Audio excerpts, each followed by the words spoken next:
actually roomed with Jack and Gerry Brisco. Oh, wow. Okay. I had gotten an apartment, but they asked if I could get a two-bedroom apartment, so that way when they were in town, they had a place to stay instead of renting a hotel. Okay. A lot of the guys that came in town, especially Jack, since he was world champion, he would come in, do a match and leave. Hmm. Come in for a few days and then leave. So I had Jack and Gerry Brisco, and then I had another person, but I won't mention their name. Okay. They were a heel. So I had two baby Ah, faces and a heel. all Um, right. but it was always, they were always courteous, Yeah. you know, to me.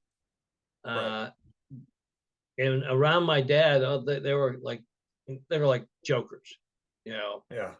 There was one time where I hadn't met Jack or Gerry yet, and Hmm. I was at the house, and Dad called the house, and he said, you have smoke. He said, put Jonard on. And he said, hey, I need you to come down here and get me. He said, I'm being held hostage at this bar.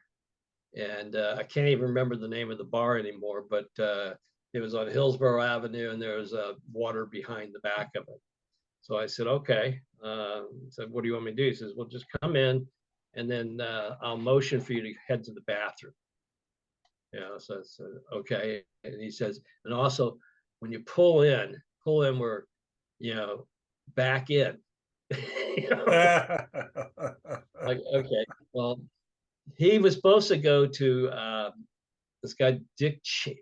It wasn't Dick Cheney, but it was not that Dick Cheney, but it was another Dick Cheney that was running for mayor in Tampa. He was supposed to be Okay. at his event that night. Well, Jack and Gerry got him and took him to the bars and everything, and they weren't letting him go because he didn't have his car. It was still at the office. Ah, And so I got in the bar and I sat across from them at the other side of the bar, and he motioned for me to go like this.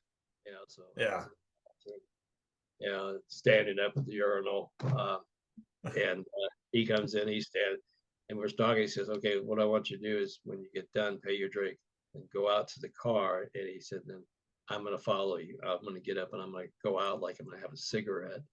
And he said, then just have the car going and we're going to take off. I said, okay. And well, at that point, then Gerry walks into the bathroom, and I'm just sitting there. Now I'm not saying anything. And so then I left, paid my dab, went out to the car, had it running. And all of a sudden, Dad comes running out to the car, jumps in, and says, let's go.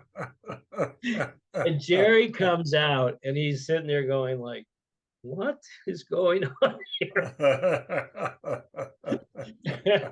We drove home. So